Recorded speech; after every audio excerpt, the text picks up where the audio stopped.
Welcome to civil services study. Welcome back. देखिए, ये है यूपीएससी का टेस्ट नंबर 382। 381 टेस्ट कंप्लीट हो गए थे। उसकी प्लेलिस्ट का लिंक डिस्क्रिप्शन बॉक्स में दे रखा है, सबका रिवीजन कर डालिए। तो चलिए स्टार्ट करते हैं। आज हो गई है जब ये टेस्ट रिकॉर्ड किया जा रहा है 9 जून 2020 और एग्ज़ाम डेट सभी को पता होगी 4 अक्टूबर है। तो हर दिन तैयारी करते रहिएगा, प्रैक्टिस करते रहिएगा। चलिए स्टार्ट करते हैं। तो क्वेश्चन नंबर 1 है, पर्यावरण प्रदर्शन सूचकांक EPI environment performance report index कह सकते हैं इसको, के संदर्भ में कुछ स्टेटमेंट है यहाँ पर। पहला स्टेटमेंट है, पर्यावरण प्रदर्शन सूचकांक को विश्व आर्थिक मंच के सहयोग से तैयार किया जाता है और यह जो सूचकांक है वार्षिक रूप से जारी किया जाता है। और EPI 2020 में भारत की रैंकिंग में सुधार हुआ है। सुधार हुआ है या बद से बदतर हो गई है? पर्यावरण प्रदर्शन सूचकांक जो है वो वर्ल्ड इकोनॉमिक फोरम के सहयोग से तैयार किया जाता है। अगर पहल पूछा जाए तो पहल किसकी है? ये 2 यूनिवर्सिटी की पहल है। तो पहला करेक्ट हो गया और तीसरा भी करेक्ट है। भारत की रैंकिंग सुधरी है, बद से बदतर नहीं हुई है। और ये सूचकांक जो है वार्षिक रूप से जारी नहीं किया जाता, प्रत्येक वर्ष नहीं है ये, मतलब एनुअली नहीं है, 2 साल में एक बार आती है।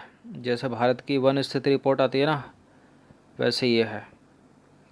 तो दूसरा वाला तो हो नहीं सकता, जहाँ जहाँ दो उसको हटाओ, एक ही है केवल, बी हो जाएगा इसका आंसर। ये करेक्ट है, ये करेक्ट है। तो देखिए कथन 2 यहाँ पर सही नहीं है।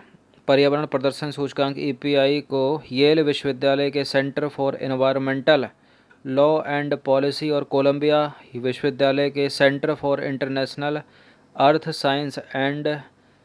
साइंस इंफॉर्मेशन नेटवर्क की ये संयुक्त पहल है। इन दोनों की येल यूनिवर्सिटी हो गई और कोलंबिया यूनिवर्सिटी हो गई। अब देखिए EPI को विश्व आर्थिक मंच के सहयोग से तैयार किया जाता है, इसलिए पहला वाला जो स्टेटमेंट है वो करेक्ट हो जाएगा। पर्यावरण प्रदर्शन सूचकांक जो है वो द्विवार्षिक रूप से जारी किया जाता है, प्रत्येक वर्ष नहीं, गलत है वाला स्टेटमेंट। ये पूछा गया क्यों है प्रश्न, क्योंकि अभी हाल ही में 5 जून को विश्व पर्यावरण दिवस मनाया गया। देखिए EPI पर्यावरण प्रदर्शन सूचकांक 2018 में भारत का स्थान था 177वां और स्कोर था 30.57 100 में से, जबकि EPI 2020 में भारत का स्थान 168वां है, यानी सुधरा है और स्कोर है 27.6। तीसरा करेक्ट है। क्वेश्चन नंबर 2 पर आ जाइए। समाचारों में रहा स्पंदन अभियान किससे संबंधित है? क्या ये कोविड-19 के निःशुल्क उपचार से संबंध रखता है, पुलिस कर्मियों में मानसिक तनाव को कम करने से, या फिर घर बैठे स्कूली बच्चों के लिए डिजिटल शिक्षा से, या अल्पसंख्यक समुदाय के लिए चिकित्सा क्षेत्र में 50% की छूट? क्या है स्पंदन अभियान? देखिए ये है पुलिस कर्मियों में मानसिक तनाव को कम करने से। इसका आंसर हो जाएगा ऑप्शन नंबर सी, स्पंदन अभियान। तो विगत 2 वर्षों में छत्तीसगढ़ में 50 से अधिक पुलिस कर्मियों ने आत्महत्या की है, जो कि राज्य के पुलिस कर्मियों में मानसिक तनाव की गंभीर स्थिति को दर्शाता है। हाल ही में छत्तीसगढ़ की सरकार ने किया क्या है, राज्य में पुलिस कर्मियों के मानसिक तनाव और उनके अवसाद यानी डिप्रेशन को कम करने के लिए स्पंदन नामक एक अभियान की शुरुआत की है। इस अभियान के तहत राज्य के वरिष्ठ पुलिस अधिकारियों को मनोचिकित्सकों या मनोवैज्ञानिकों द्वारा अवसादग्रस्त अधिकारियों और कर्मचारियों के लिए परामर्श और चिकित्सा उपचार के बारे में दिशा निर्देश का सख्ती से पालन करने के लिए निर्देश जो हैं वो दिए गए हैं। इस कार्यक्रम के दौरान संगीत, परामर्श सत्र और योग थेरेपी की व्यवस्था की जाएगी। क्वेश्चन नंबर 3 पर आ जाइए। जनजातीय समूह के संदर्भ में निम्नलिखित कथनों पर विचार करना है। पहला स्टेटमेंट है, विशेष रूप से कमज़ोर जनजातीय समूहों की सर्वाधिक संख्या मध्य प्रदेश राज्य में निवास करती है। PVTG मतलब पर्टिकुलरली वुल्नरेबल ट्राइबल ग्रुप्स। इसके ऊपर 2-3 बार प्रश्न पहले भी बनाया है। भारत में जनजातियों की सर्वाधिक जनसंख्या उड़ीसा राज्य में निवास करती है, मतलब जो ST समुदाय है सबसे ज़्यादा उड़ीसा राज्य में निवास करता है। इसमें गलत ढूंढना है हमको, इनमें से कौन सा गलत है। देखिए ये पहला वाला भी इनकरेक्ट है, क्योंकि विशेष रूप से कमज़ोर जनजातीय समूह मतलब PVTZ की सर्वाधिक संख्या जो है वो उड़ीसा में निवास करती है। किस में निवास करती है? उड़ीसा में। और भारत में जनजातियों की सर्वाधिक जनसंख्या जो है वो मध्य प्रदेश राज्य में निवास करती है। तो ऐसे तो गलत हैं, ये दोनों के दोनों इंटरचेंज करोगे तो करेक्ट होंगे, लेकिन मज़े की बात क्या है कि हमको गलत ही ढूंढना है। तो सी है इसका उत्तर, ये दोनों के दोनों इनकरेक्ट हैं। तो देखिए दोनों के दोनों गलत हैं, तो गलत है तो सी होगा ना, डी कहाँ से हो गया है। तो देखिए भारत के 75 विशेष रूप से कमज़ोर जनजातीय समूह मतलब PVTZ particularly vulnerable tribal groups में सबसे अधिक जो 13 समूह हैं वो उड़ीसा में निवास करते हैं, मध्य प्रदेश में नहीं। उड़ीसा राज्य के समस्त जो PVTZ है उसकी सूची इस प्रकार है, 13 के 13 ये हैं, जैसे बोडो है, डोगरिया कोद है, जुआंग है, खरिया है, बिरहोर, लांजिया सोरा है, पोड़ी भुइया है, कुटिया कंदाएँ। 13 के 13 को रीडिंग मार लेना एक बार। देखिए भारत में जो जनजाति हैं मतलब ST समुदाय की सबसे ज़्यादा जो जनसंख्या है वो मध्य प्रदेश में निवास करती है, जबकि दूसरे स्थान पर महाराष्ट्र का नंबर आता है और तीसरे स्थान पर उड़ीसा का नंबर आता है। क्वेश्चन नंबर 4 पर आ जाइए। हाल ही में चर्चा में रहा मिशन 100 डेज किससे संबंधित है ये? कोयला उत्पादन से, सौर ऊर्जा उत्पादन से, कोरोना वायरस के बढ़ते मामलों को कम करने से, या फिर वर्ष 2025 तक भारत में परमाणु संयंत्र राष्ट्र बनाने से, किससे? तो इसका आंसर क्या हो जाएगा? ऑप्शन नंबर ए है, मिशन 100 डेज जो है कोयला उत्पादन से संबंध रखता है। तो देखिए वित्त वर्ष 2020-21 में वेस्टर्न कोल फील्ड्स लिमिटेड ने 62 मिलियन टन कोयला उत्पादन के लक्ष्य को प्राप्त करने हेतु मिशन 100 डेज नामक एक रोड मैप लॉन्च किया है। और मिशन 100 डेज कंपनी के मध्य कालिक और दीर्घकालिक लक्ष्यों को प्राप्त करने में भी मदद करेगा। तो करेक्ट है ए। तो याद रखिए कोयला उत्पादन से संबंध रखता है मिशन 100 डेज, इस तरह के प्रश्न पूछ लिए जाते हैं। आ जाइए क्वेश्चन नंबर 5 पर। रिचर्ड डॉकिंस अवार्ड के संदर्भ में कुछ स्टेटमेंट है यहाँ पर। देखिए रिचर्ड डॉकिन अवार्ड जो है विज्ञान, शोध, शिक्षा या मनोरंजन के क्षेत्र में एक प्रतिष्ठित व्यक्ति को दिया जाता है ये अवार्ड। और हाल ही में ये जो अवार्ड है वो अमिताभ बच्चन को प्रदान किया गया है, और अमिताभ बच्चन इस अवार्ड को प्राप्त करने वाले पहले भारतीय हैं। देखिए रिचर्ड डॉकिंस जो अवार्ड है विज्ञान, शोध, शिक्षा, मनोरंजन के क्षेत्र में एक प्रतिष्ठित व्यक्ति को दिया जाता है। करेक्ट है पहला वाला स्टेटमेंट। हाल ही में अमिताभ बच्चन को नहीं दिया गया, ये दिया गया है जावेद अख्तर के पिताश्री को। अमिताभ बच्चन इस पुरस्कार को प्राप्त करने वाले पहले भारतीय नहीं है, जावेद अख्तर हैं। तो इसका आंसर क्या हो जाएगा फिर? करेक्ट तो एक ही है ना, 2 और 3 को हटा दो जहाँ जहाँ है। तो देखिए केवल एक कथन यहाँ पर करेक्ट है। भारत के प्रसिद्ध गीतकार और विख्यात लेखक जावेद अख्तर को हाल ही में रिचर्ड डॉकिंस अवार्ड से सम्मानित किया गया है, की घोषणा की गई है, इन्हीं को मिलेगा, अमिताभ बच्चन को नहीं। देखिए उल्लेखनीय है कि जावेद अख्तर यह पुरस्कार प्राप्त करने वाले पहले भारतीय। यह पुरस्कार विज्ञान, शोध, शिक्षा, मनोरंजन के क्षेत्र में एक प्रतिष्ठित व्यक्ति को दिया जाता है जिसने सार्वजनिक रूप से तर्क संगत होकर धर्मनिरपेक्षता के प्रति कार्य किया है।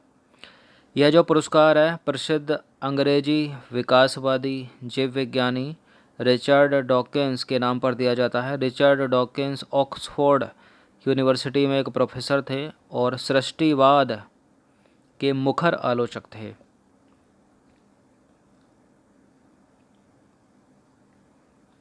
तो जावेद अख्तर को मिला है, अमिताभ बच्चन को नहीं। क्वेश्चन नंबर 6 पर आ जाइए। विश्व खाद्य सुरक्षा दिवस के संदर्भ में कुछ स्टेटमेंट है यहाँ पर।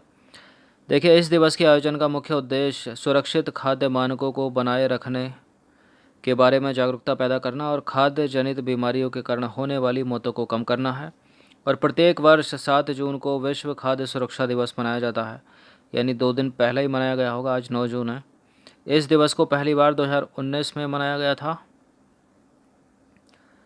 करेक्ट है, पहला करेक्ट है। दूसरा 2019 तो अभी हाल ही में गई है ना, तो करेक्ट है ये भी, 2019 में ही पहली बार इसको मनाया गया था। डी है इसका आंसर।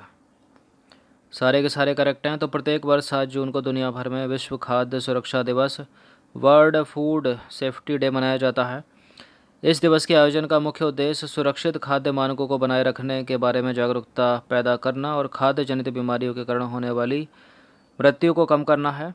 इस दिवस को पहली बार 7 जून 2019 को मनाया गया था, यानी दूसरा ही साल है इसका, जिसे संयुक्त राष्ट्र महासभा द्वारा दिसंबर 2018 में खाद्य और कृषि संगठन food and agriculture organization FAO के सहयोग से अपनाया गया था।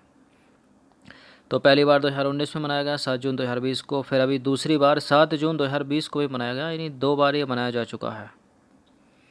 आ जाइए क्वेश्चन नंबर 7 पर। LIDAR एक टेक्निक है, लीडार तकनीक है या पद्धति इसको कह सकते हैं। इसके संदर्भ में आपको विचार करना है। देखिए, ये जो तकनीक है वो लेज़र प्रकाश के साथ लक्ष्य को रोशन करने तथा एक सेंसर के साथ प्रतिबिंब को मापने के लिए दूरी को मापने की तकनीक है। लीडार तकनीक या पद्धति का प्रयोग सामान्यतः भूवैज्ञानिकों तथा सर्वेक्षणकर्ताओं द्वारा उच्च रिजोल्यूशन क्षमता के नक्शे तैयार करने में किया जाता है। बताइए कौन सा करेक्ट है। तो देखिए, दोनों के दोनों करेक्ट हो जाएंगे। इसका आंसर क्या हो जाएगा? Option number C. तो उपरोक्त दोनों के दोनों जो हैं करेक्ट हैं। लीडार तकनीक जो है या पद्धति, इस तकनीक में लेज़र प्रकाश के साथ लक्ष्य को रोशन करने तथा एक सेंसर के साथ प्रतिबिंब को मापने के लिए दूरी को मापने की तकनीक है ये। और लीडार तकनीक का प्रयोग जो है सामान्यतः भूवैज्ञानिकों तथा सर्वेक्षणकर्ताओं द्वारा उच्च रिजोल्यूशन क्षमता के नक्शे तैयार करने के साथ साथ किसी साइट का सर्वेक्षण करने के लिए किया जाता है। तो पता होना चाहिए कि है क्या ये। क्वेश्चन नंबर 8 पर आ जाइए। वेस्टर्न कोलफील्ड्स लिमिटेड के संदर्भ में निम्न कथनों पर विचार करना है आपको। देखिए, यह कोल इंडिया लिमिटेड की 8 सहायक कंपनियों में से एक है और यह कंपनी कोयला मंत्रालय के प्रशासनिक नियंत्रण के अधीन कार्य करती है। और वेस्टर्न कोलफील्ड्स लिमिटेड कंपनी, ये जो है ना, ये वेस्टर्न कोलफील्ड्स लिमिटेड, ये कंपनी अधिनियम 1956 के तहत निगमित है। देखिए, है बिल्कुल वेस्टर्न कोलफील्ड लिमिटेड कंपनी अधिनियम 1956 के तहत निगमित है, करेक्ट है वाला स्टेटमेंट। और कोयला मंत्रालय के प्रशासनिक नियंत्रण के अधीन भी है। और कोल इंडिया लिमिटेड की 8 सहायक कंपनियों में से एक भी है ये। तो सारे के सारे करेक्ट हैं, डी है इसका आंसर। तो वेस्टर्न कोलफील्ड्स लिमिटेड कोल इंडिया लिमिटेड की 8 सहायक कंपनियों में से एक है और ये कंपनी कोयला मंत्रालय मिनिस्ट्री ऑफ कोल के प्रशासनिक नियंत्रण में कार्य करती है। और वेस्टर्न कोलफील्ड लिमिटेड कंपनी अधिनियम 1956 के तहत निगमित है, 1956 के तहत। इसका पंजीकृत कार्यालय कहाँ पर है? नागपुर में। और मार्च 2007 में वेस्टर्न कोलफील्ड लिमिटेड को मिनी रत्न का दर्जा प्रदान किया गया था। अभी न्यूज़ में है, याद रखिए किससे संबंधित है। क्वेश्चन नंबर 9 पर आ जाइए। विश्व पर्यावरण दिवस के संदर्भ में निम्नलिखित कथनों पर विचार करना है। पहला स्टेटमेंट है, विश्व पर्यावरण दिवस का आयोजन प्रत्येक वर्ष 5 जून को किया जाता है। ये तो सभी को पता होगा। इसका आयोजन संयुक्त राष्ट्र पर्यावरण कार्यक्रम यूनाइटेड नेशन एनवायरनमेंट प्रोग्राम द्वारा किया जाता है। देखिए, करेक्ट हैं दोनों के दोनों स्टेटमेंट, सी है इसका आंसर। तो विश्व पर्यावरण दिवस का आयोजन प्रत्येक वर्ष 5 जून को किया जाता है। हाल ही में किया गया 4 दिन पहले। और इसका आयोजन पर्यावरण, वन और जलवायु परिवर्तन मंत्रालय द्वारा संयुक्त राष्ट्र पर्यावरण कार्यक्रम द्वारा घोषित थीम पर ध्यान केंद्रित करते हुए किया जाता है। आ जाइए क्वेश्चन नंबर 10 पर। कार्बन सिंक के संदर्भ में कुछ स्टेटमेंट है यहाँ पर। देखिए, कार्बन सिंक एक वनस्पतिक क्षेत्र, एक जंगल या फिर एक फाइटोप्लैंक्टन समृद्ध समुद्र हो सकता है। और यह जो समुद्र है वो जीवाश्म ईंधन के जलने से उत्पन्न कार्बन डाइऑक्साइड को अवशोषित करने में सहायक होता है। कार्बन डाइऑक्साइड को होता है, सल्फर डाइऑक्साइड को? देखिए, कार्बन डाइऑक्साइड को ही होता है, करेक्ट है पहला भी दूसरा भी। तो इसका आंसर हो जाएगा ऑप्शन नंबर सी।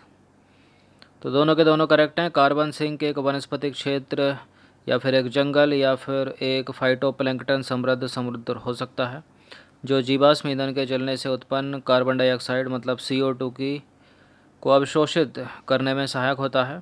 और कार्बन सिंक के माध्यम से कार्बन डाइऑक्साइड यानी CO2 को निष्कासित करने की प्रक्रिया कार्बन प्रच्छादन के रूप में जानी जाती है। अब आ जाइए क्वेश्चन नंबर 11 पर। पर्यावरण प्रदर्शन सूचकांक EPI में जलवायु परिवर्तन संबंधी श्रेणी का मूल्यांकन इनमें से किन संकेतकों के आधार पर किया जाता है, बताइए। पर्यावरण प्रदर्शन सूचकांक प्रत्येक 2 वर्ष में जारी किया जाता है। भारत की रैंकिंग में सुधार हुआ है 2020 में, और वर्ल्ड इकोनॉमिक फोरम के सहयोग से 2 यूनिवर्सिटी इसको जारी करती हैं प्रत्येक 2 वर्षों में। अब बताना है आपको कौन कौन से संकेत के आधार पर यह जारी किया जाता है। समायोजित उत्सर्जन वृद्धि दर, ग्रीन हाउस गैस की तीव्रता वृद्धि दर और प्रति व्यक्ति ग्रीन हाउस गैस उत्सर्जन। कौन सा होगा इनमें? देखिए तीनों के तीनों हैं ये, तो इसका आंसर हो जाएगा ऑप्शन नंबर डी। इस टेस्ट में अधिकतर डी करेक्ट हुआ है, तो उपरोक्त तीनों के तीनों करेक्ट हैं। देखिए EPI पर्यावरण प्रदर्शन सूचकांक में जलवायु परिवर्तन संबंधी श्रेणी का मूल्यांकन निम्नलिखित संकेतकों के आधार पर किया जाता है। वो संकेतक कौन कौन से हैं? समायोजित उत्सर्जन वृद्धि दर, 4 प्रमुख ग्रीन हाउस गैसों तथा 1 प्रदूषक से मिलकर बनी श्रेणी में वृद्धि, और भूमि आच्छादन में कमी से कार्बन डाइऑक्साइड उत्सर्जन में वृद्धि, ग्रीन हाउस गैसों की तीव्रता वृद्धि दर और प्रति व्यक्ति ग्रीन हाउस गैस उत्सर्जन। तो ये सारे के सारे हैं जिनके आधार पर EPI जलवायु परिवर्तन संबंधी श्रेणी का मूल्यांकन किया जाता है। ये हैं संकेतक।